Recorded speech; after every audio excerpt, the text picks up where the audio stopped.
প্রতি সপ্তাহে আজকের জুমার দিনের সংক্ষিপ্ত আলোচনার বিষয় হালাল রিজিক। ইনশাআল্লাহ তাআলা সংক্ষিপ্ত জুমার দিনের হালাল রিজিক সংক্রান্ত আলোচনা উপস্থাপন করব। আমার তৌফিক ইল্লা বিল্লাহ। আল্লাহ সুবহানাহু ওয়া তাআলা আমাদের সকল আলোচনা মনোযোগ সহকারে শুনে বোঝার বুঝে সহি কথাগুলো আমল করতে তৌফিক দান করুন। সাল্লাল্লাহু আমিন। সম্মানিত উপস্থিতি, আজকে আলোচনার বিষয় কি? হালাল রিজিক। এই বিষয়ে আমরা বিগত সময়ে আলোচনা করি নাই, সুতরাং আজকে আলোচনাটা আমাদের প্রত্যেকটা মুমিন জীবনে, প্রত্যেকটা মানুষের জীবনে মানা এবং জানা খুবই খুবই গুরুত্বপূর্ণ। যার রিজিক হালাল হবে না, যার খাদ্য হালাল হবে না, যার পানি হালাল হবে না, যার পোশাক হালাল হবে না, সে ব্যক্তির ইবাদত আল্লাহ তাআলা কবুল করবেন না। যদিও ইবাদত করার শর্ত অনেকগুলো আছে, তার মধ্যে অন্যতম শর্ত হচ্ছে হালাল রিজিক ভক্ষণ করা, হালাল রিজিক অন্বেষণ করা, হালাল রিজিক তালাশ করা। আল্লাহ সুবহানাহু ওয়া তাআলা রিজিকের ব্যবস্থা করেছেন হালাল, আল্লাহ ব্যবস্থা করেছেন হারাম। তবে আমরা যদি ঈমান এনেছি, আমরা মুমিন, আমরা মুত্তাকি, আল্লাহকে ভয় করি, সুতরাং আমাদের সকলকে রিজিক অন্বেষণ করতে হালাল হারাম অন্বেষণ করা যাবে না। রিজিক বলা হয় আল্লাহ সুবহানাহু ওয়া তাআলা আমাদের যা আহার ব্যবস্থা করে দিয়েছেন, সেটা পরিবারের জন্য, শক্তি সঞ্চয়ের জন্য, বেঁচে থাকার জন্য, সেটা হচ্ছে রিজিক বা খাদ্য বা খাবার। আর হালাল শব্দ অর্থ হচ্ছে বৈধ, অবৈধের বিপরীত, যা একেবারে শুদ্ধ শরীয়ত সম্মত বলা হয় হালাল। সুতরাং প্রত্যেককে হালাল রিজিক অন্বেষণ করতে হবে এবং ভক্ষণ করতে হবে, তাহলে তার ইবাদতটা কবুল হবে। আর যদি সে হালাল রিজিক অন্বেষণ করার পর সারা জীবন ইবাদত করে, তাহলে তার ইবাদত কবুল হবে না। কথা আসছে যে একদিন হালাল মানে একবার যে ব্যক্তি হালাল রিজিক ভক্ষণ করে মানে খাবে, 40 দিন তার ইবাদত কবুল হবে। এখানে যদি আমি বানিয়ে বলে দিতে পারবো, আমি একটা কথা বানিয়ে বলতে চাই, কখনোই না। আল্লাহ তাআলা প্রত্যেকটা জীবের রিজিকের ব্যবস্থা করে দিয়েছে। জীব মানে যারা জীব আছে, সে গাছ হোক, পশু পাখি হোক, কীটপতঙ্গ হোক, মানুষ হোক, সমুদ্রের প্রাণী হোক, উভয়চরের প্রাণী হোক, জলচরের প্রাণী হোক, বন্য প্রাণী হোক, যারাই আল্লাহ তাআলা জীবন দিয়েছেন, তারাই আল্লাহ তাআলা মৃত্যু দিয়েছেন, তারাই আল্লাহ তাআলা রিজিকের ব্যবস্থা করে দিয়েছেন। কিন্তু সবটা একটা জুড়ে দিয়েছে, এই রিজিকটা অন্বেষণ করতে হবে, এই রিজিকটা ভক্ষণ করতে হবে। রিজিকটা অন্বেষণ করতে হবে কি? হালাল ছাড়া হারামের কোনো মূল্য নাই। আর হারাম অনুসরণ করলে আপনি বেঁচে থাকতে পারবেন, শক্তি সঞ্চয় করতে পারবেন, কিন্তু আপনার ইবাদতটা আল্লাহ তাআলা কবুল করতে পারবে না। সম্মানিত মুসলিম, আল্লাহ রাব্বুল আলামিন কোরআন কারীমের মধ্যে হালাল রিজিক অন্বেষণ করার কথা অসংখ্য জায়গায় বলেছেন। নবী পাক সাল্লাল্লাহু আলাইহি ওয়াসাল্লাম হালাল রিজিক অন্বেষণ করার জায়গায় বলেছেন, সেটা প্রত্যেকের উচিত সর্ব অবস্থায় সব সময় সদা হালাল রিজিক অন্বেষণ করা। আল্লাহ তাআলা বলেছেন প্রত্যেকটা ব্যক্তি রিজিকের ব্যবস্থা আল্লাহ তাআলা করে দিয়েছেন, প্রত্যেকটা জীবের আল্লাহ তাআলা রিজিকের ব্যবস্থা করে দিয়েছেন।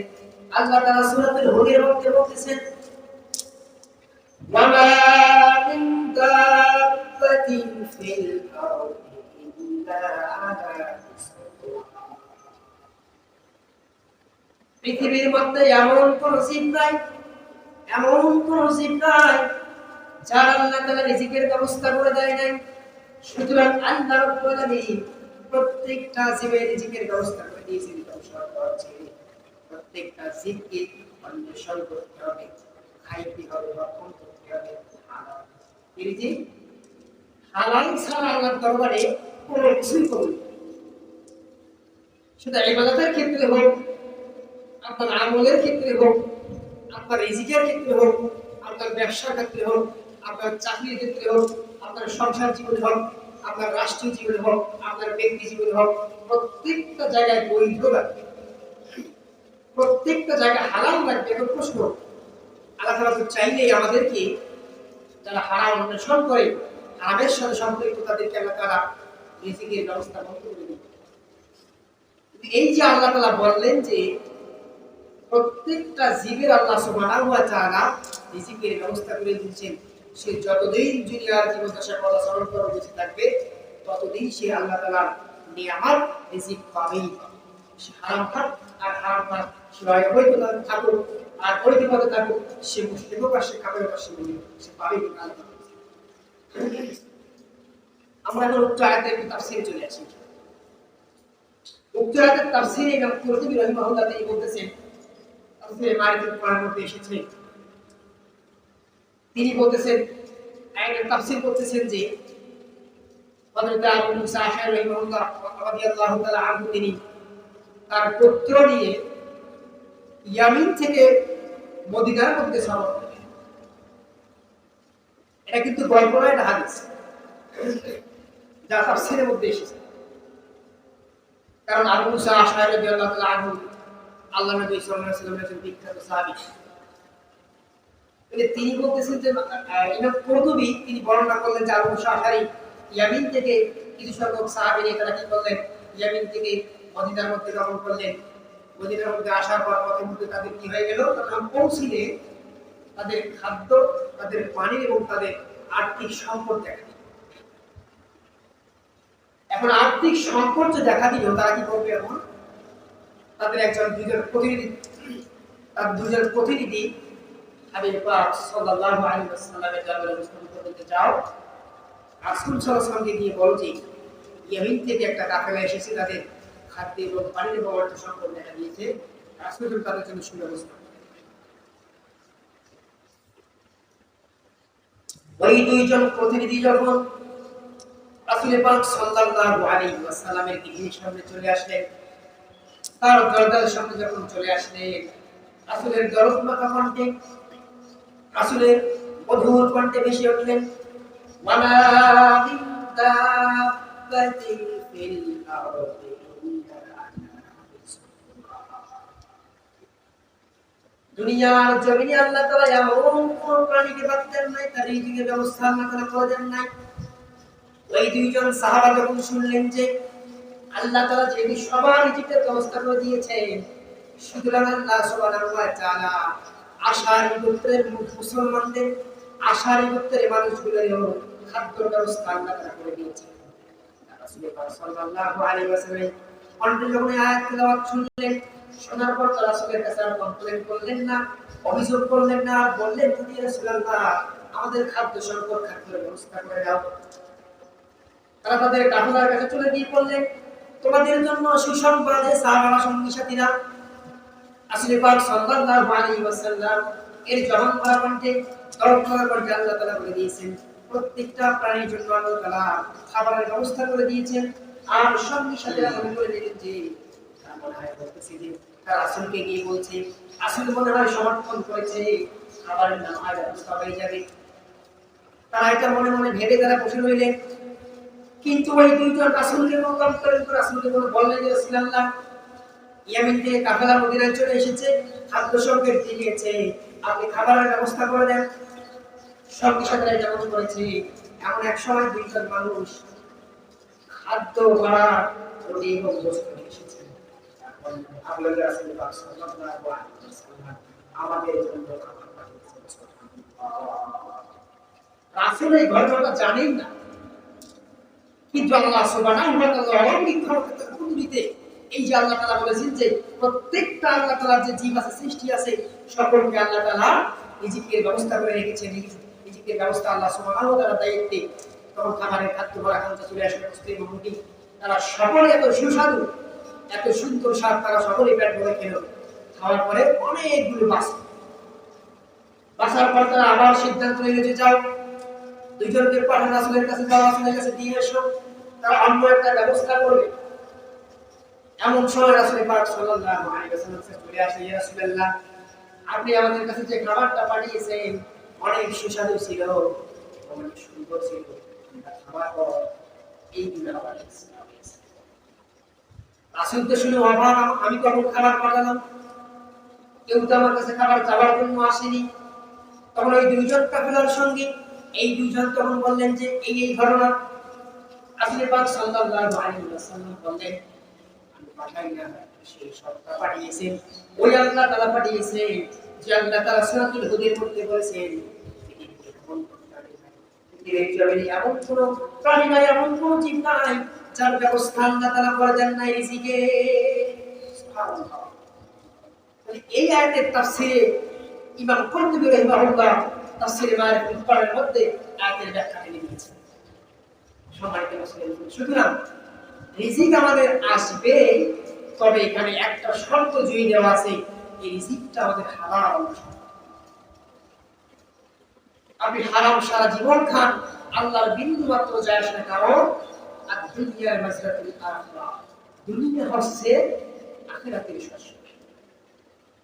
দুনিয়া হচ্ছে একটা পরীক্ষার জায়গা। আমরা একটা অনেক শুনেছি, আর তারা গুলোকে 3 নম্বর আয়াতে বলেছেন যে তোমাদেরকে আমি জীবন দিলাম, আবার তোমাদেরকে আমি বলি আল্লাযী খালাকাল মাউতা ওয়াল হায়াতা। পরস্পর আল্লাহ তাআলা কি বলছেন, এই যে জীবন দেওয়ার পর মরণ দিব, মধ্যবর্তী যে সময়টা তোমরা পাবা, উত্তম আমল করো, কারণ উত্তম আমল ছাড়া, ভালো আমল ছাড়া, খাঁটি আমল ছাড়া আল্লাহর দরবারে আর কিছুই যায় আসে। আপনি মারা যান, সবকিছু শেষ, শুধু আপনার সাথে যাবে আপনার নেক আমল। শুধু আল্লাহ মনে করে দিচ্ছেন যে তোমরা সকলে নেক আমল করো, উত্তম আমল করো, পাশাপাশি উত্তম আমল মানে হালাল রিজিক তোমার অনুসরণ। সম্মানিত মুসলিম, আল্লাহ সুবহানাহু ওয়া তাআলা আমাদেরকে এখানে তাগিদ দিচ্ছেন যে আমরা সকলে কি করব, হালাল রিজিকটা অনুসরণ করব।